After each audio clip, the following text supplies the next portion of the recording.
माणूस हा निसर्गाच्या सानिध्यात राहणारा प्राणी आहे. बरेचदा माणसांना निसर्गामध्ये नैसर्गिक बदल तसेच निसर्गातील अनेक बाबींवर आश्चर्य होईल असे प्रकार बघावयास मिळाले आहे.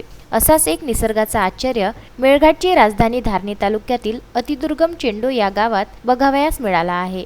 चेंडो गावातील पाण्याच्या सर्व स्त्रोतांमध्ये पाण्याचा स्तर खालावल्याचं दिसून येत आहे. परिणामी 5 ते 10 वर्ष जुनी विहीर व हातपंपामधील पाणी संपल्यामुळे सर्व आटले आहे. म्हणून चेंडोवासियांना पाण्याची समस्या निर्माण होत आहे. मात्र या सर्वांपलीकडे चेंडो गावातच 60 ते 70 वर्षात जुन्या काळातील चेंडो गावातीलच जुन्या लोकांची स्वतः तयार केलेली लाकूडाची विहीर आजही पाण्याने गच्च भरलेली दिसून येत आहे. म्हणून हे निसर्गातील आश्चर्य नव्हे तर काय असे म्हणावे लागेल व खरोखर जे जुने ते सोने ही म्हण या ठिकाणी सत्य झाल्याचा सुद्धा भास होतो. चेंडोवासियांच्या सांगितल्याप्रमाणे या लाकडाच्या विहिरीचे निर्माण कार्य स्वातंत्र्य काळापूर्वीचे असून गावातीलच जुन्या मंडळींनी 20 ते 25 फूट खोदून या विहिरीला लाकडाच्या साह्याने कुंपण केले होते. 20 ते 25 फूट अरुंद या विहिरीत पूर्ण पाणी भरलेले असून दररोज गावकरी या विहिरीतून पाणी भरत असल्याचं सुद्धा गावकरी सांगत आहे.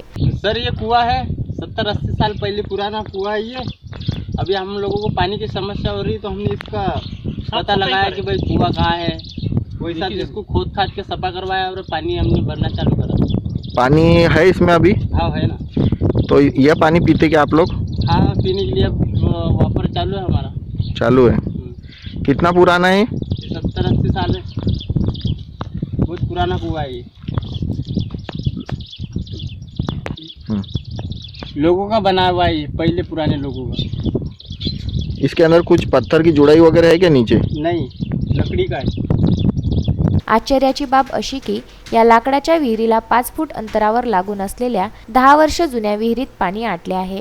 मात्र 70 वर्ष जुनी विहीर आजही चेंडोवासियांची तहान भागवित आहे.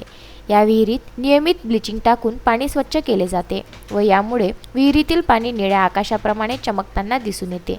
स्थानिक प्रशासनाकडून या विहिरीची दुरुस्ती व योग्य बांधकाम केल्यावर चेंडो गावातील पाण्याचा प्रश्न कायमस्वरूपी मिटणार हे मात्र नक्की. तस्मीन शेख, विदर्भ न्यूज, धारणी.